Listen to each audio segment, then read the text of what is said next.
This week, we talk about DNEX and SCIB's potential comeback, as well as the potential unattractiveness of IPOs.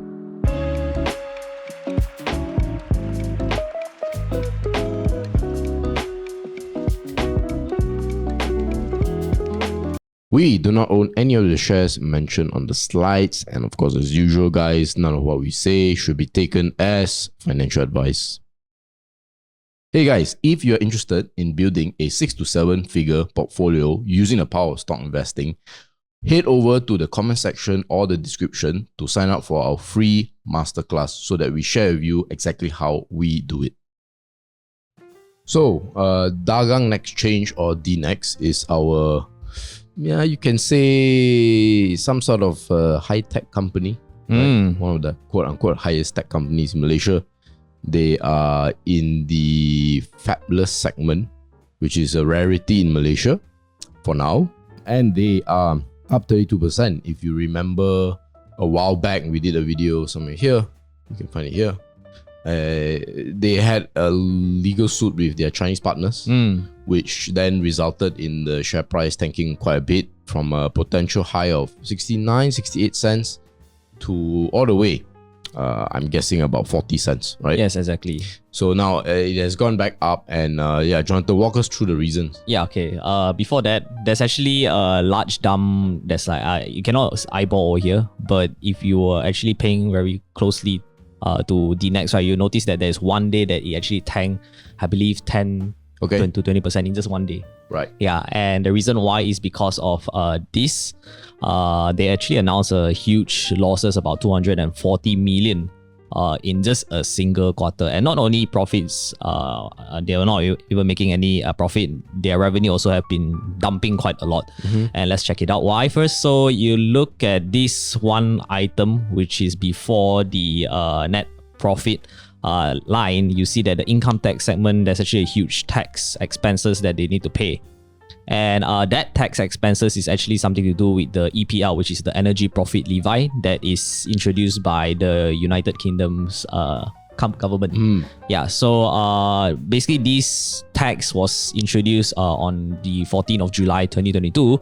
And basically what they say that if, let's say, a company that is operating their oil and gas services in their country, they are bound to pay this 25% of the profits will be paid as tax starting from 26th of May. That's painful. Yeah, 2022 to 31st of December 2022. And subsequently, starting from 1st January of 2023 to 31st of March 2028, they have to pay 35% of their profit. Yes, so this is actually a very huge expenses that is incurred. However, they did mention that these are very the temporary difference between this one is more going to be incurred in their intangible assets and also their depreciation and amortization of their assets up to 31st March 2028. So I did a little bit of study on the next oil and gas division. So their energy division is actually led by this UK-based Ping Petroleum Limited, or they call it Ping. So Ping is more of like an upstream business, like your exploration and whatnot. And then there's also another business segment, which is not business segment, another I'll say another company that also is operating in the energy division is OGPC. So they supply oil and gas equipment and provide maintenance service. So they have these two upstream and maintenance service kind of like business segment. And so this profit that is made starting from 26 May 2022 to the 1st of March 2028 will be taxed. So that's why you see there's a huge expenses that is incurred in their P&L. So this is the further comments. One thing you need to know that the figure that you see, the 252 million, that is these huge losses, right, is actually still non-cash. Means it's not really like coming out from the company. It's more of like it's kept in the books. Yeah, on paper. Yeah, it's probably depleting some number on the balance sheet. In this case, yes, probably amortization. Yeah, hence not really cash coming out of the company, just to say that. And then they also did mention that after the period where it's ended, which is 31st of March 2028, the number will be fully reversed, and then the number will be added to the books. I know it's confusing, but that's accounts. So yeah, basically to tell you that on paper, everything is done over there, but it also did help them to reduce some tax expenses going forward because of this huge expense incurred. And then that's why there's a huge downfall of about 10%. Right. I believe that's why the market kind of like overreacted these news when they see they make losses. They straight away think that it's a bad thing. But then after like 2 days or 1 day or two, then the share price actually rebounded back to 30+%. So yeah, if you actually managed to capture the bottom, congrats. But anyways, yeah, this one is just about DNEX. Any further comments? Yeah, just sounds somewhat similar to Pharma Niaga. Somewhat. You have some items on the balance sheet. In this case, it's tax related. That was in a way valued higher, and now it's being brought down. And it's just accounting. Now, of course, we never really gotten into the business, right? Yep. You guys can watch our other videos for that. It's an okay business, right? So the question is, for okay businesses, you want to buy it at very, very, very okay prices. And of course, at the current, I'm not sure if you did any work on the valuations, but it doesn't seem like super cheap, right? It's... Well, if you... Year to date is pretty much flat. Yeah. I don't think you can value now because they are loss making. So it is a little bit hard to value. Right. At the moment. So I think that's the direction you want to focus on. This is a little bit of a distraction. But guys, before we move on, if you're someone looking to level up their stock investing skills and you need a lot more guidance, we do have a one-on-one program called the Mentorship Program. If you're interested, you can apply it in the comment section or the description. Okay, so SCIB, this company was very popular, back in the day. Yep. Not sure if it's still popular today, but okay. Not really. But then recently, it doubled, right? Yeah, it nearly doubled in 2 months. Yes, exactly. Yeah. So I remember a lot of people say that, the US market is like way more active and all that. Well, perhaps it's true on average, but I think if you look here, Malaysia is not that much far behind, right? Yes, exactly. But then, I'm actually very curious on why the share price managed to rally so much. So if you notice, right, there's a few individuals have been actively buying the company. Even though they reported not so good numbers, but they have been still buying recently. And let's find out why. So I want you guys to remember Mr. Koo Chong Hong and also Encik Noor Azri. These two individuals are pretty key. All right. So there's a huge news that there's 8 SCIB shareholders wants to organize a EGM to actually remove Mr. Azrai and 2 other boards, and they want to appoint 4 more new people. So right now I believe they have about like 10% of the total outstanding shares in SCIB, which is shown over here. Yeah. So there's these few individuals. You see some of the names have been mentioned in the guy that actually have been buying up the shares. So there's Mr. Lim Hao Yang. I'm not going to read all of these names, but all of these individuals, they are right now holding about 10% of the issued share capital of the company. And basically these few individuals wants to remove these few guys out of the board. And that is the reason why you notice there's such a active trading. They have been buying a lot of shares to like get power in the company. And that is actually pretty much what is happening at SCIB. It's nothing to do with fundamentals. It's basically just, I believe it's something like what happened in Revenue Group Berhad. Before that, they were also actively buying their shares to get like the majority of the stake so that they can do some EGM and then reject some proposal or something like that. Right. Yeah. So basically my comments is basically why is there such a drastic move from these two, from these 10, how many individuals? 8 individuals. Why they want to like remove them? I mean, that's something that you may want to know. I believe Mr. Azri, he was ex-CEO for Bintai, and also I believe I'm not sure whether he's still in the board in Serba Dynamic. Okay. Correct me if I'm wrong on that. But so you know about his background, and he's very young only. I believe he's around like 24, 25. He's that director. Yes, exactly. So he's also the executive chairman of a particular company at such young age. So just gonna put it there. And basically, if let's say they manage to out these few directors side, we can expect some business restructuring. I'm not sure going forward, but I'm looking forward to see what would happen to SCIB in the future. Any comments? No, I think it's too early to tell, and it's kind of company that doesn't really interest me as well. Yeah. Again, guys, it's always about the business, and people are always excited about restructuring and reorganization, chart reorg, stuff like that, because it's change for change's sake, right? So a lot of people, they'll tell you like, change is always good. I mean, it's just not a logical thing to say. And it seems to me, given the background of some of these guys, is that restructuring something is one thing, right? But is that A, a good idea, and B, are you able to see through it? That would be the big question for me, right? Alright guys, enjoying the video so far? If the answer is yes, remember, like, comment, subscribe. And as far as comments go, if you don't like the video, do let us know as well. We always take all sorts of feedback, as long as they're constructive.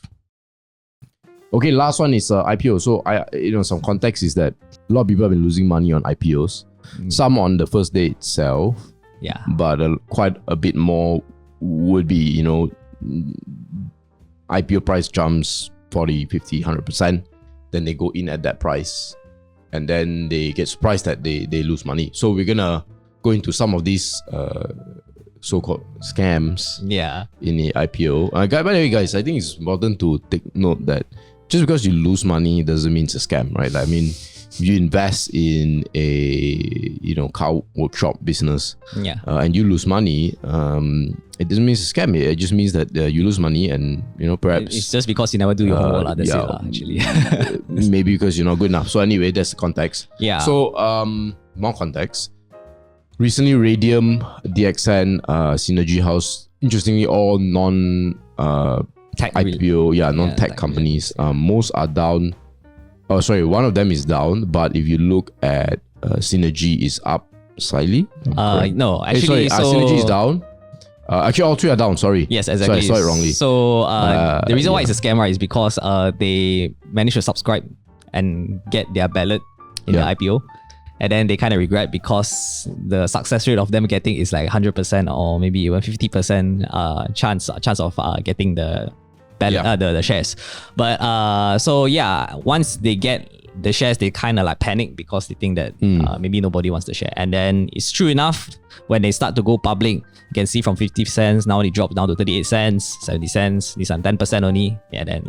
So, but on the bright side, if you actually if you actually held your ballot and you didn't really like withdraw your application, right, you actually be very happy when you see this news. Yeah, look, a lot of the reason why IPOs have done so well is simply because of demand and supply, right? Like if there's a lot of people who want the shares, but the amount is shares that they're gonna give out, and typically is anywhere, about 5% on average. Some can be as low as 2, some can be as high as 8, but that's basically where it is, right? Supply is quite limited of these shares, and the demand is very big. It's just basic demand supply. Yes. Nothing to do with the fundamentals, right? At least in the short period of time. And anyway, who cares about fundamentals, because most people are not long-term shareholders.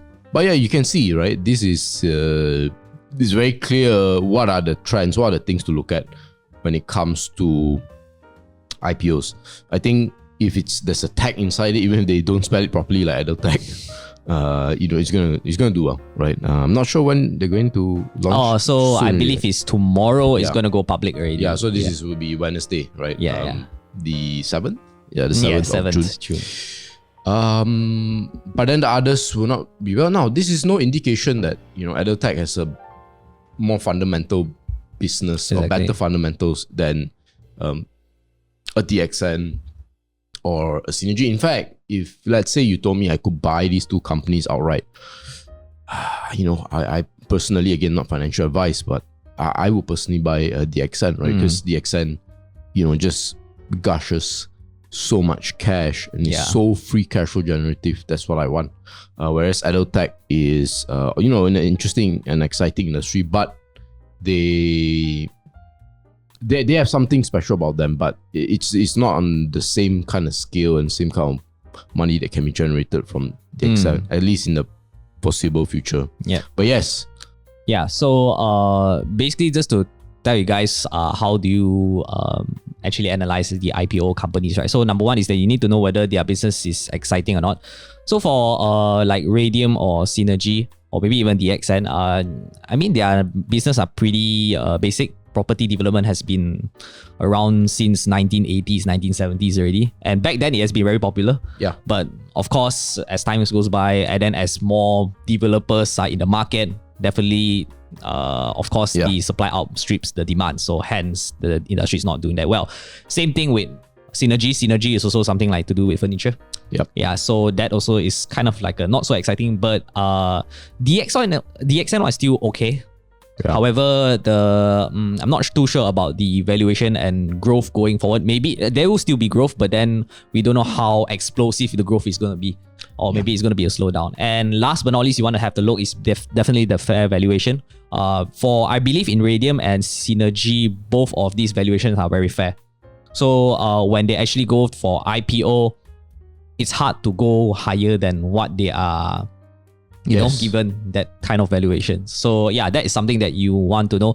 EdTech is actually quite I would say it's also kind of expensive valuation. I believe they trade around like 23 times or 25 times. I'm not too sure. But since we know that it's going to be oversubscribed about 150 times, we are going to expect this PE is going to go up to like maybe even 40 to 50 times when it's go public. But we don't know what will happen after that lah. Yeah, because it's first day of IPO, right? Maybe people will start to like pull out, or maybe people will hold. Who knows, right? But yeah, that's about it for today's TWIB. And this is just a final takeaway. Number one is DNEX. Definitely there's a market overreaction towards the news on the tax expenses. So if you manage to capture the bottom, congratulations. If you didn't manage to, it's okay also. I mean, we also stay at the sideline. And then number two is whether is SCIB going to be turned around?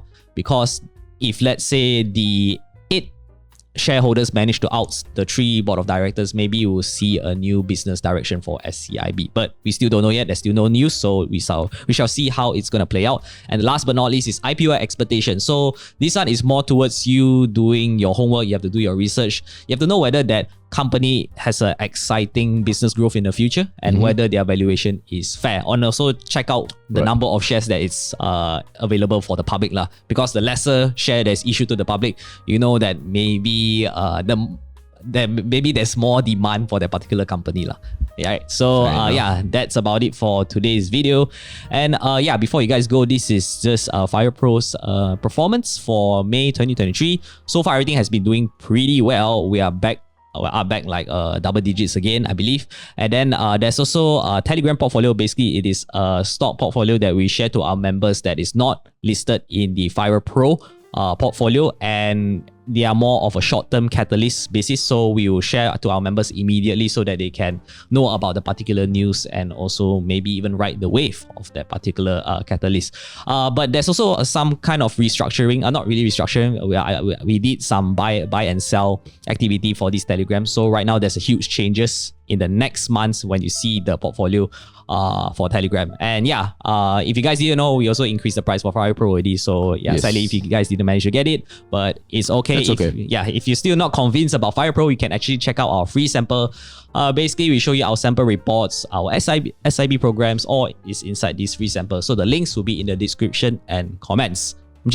Yup, guys, thanks for staying all the way until the end and supporting us. Come follow some of our other social media, and I look forward to seeing you in our next upcoming videos.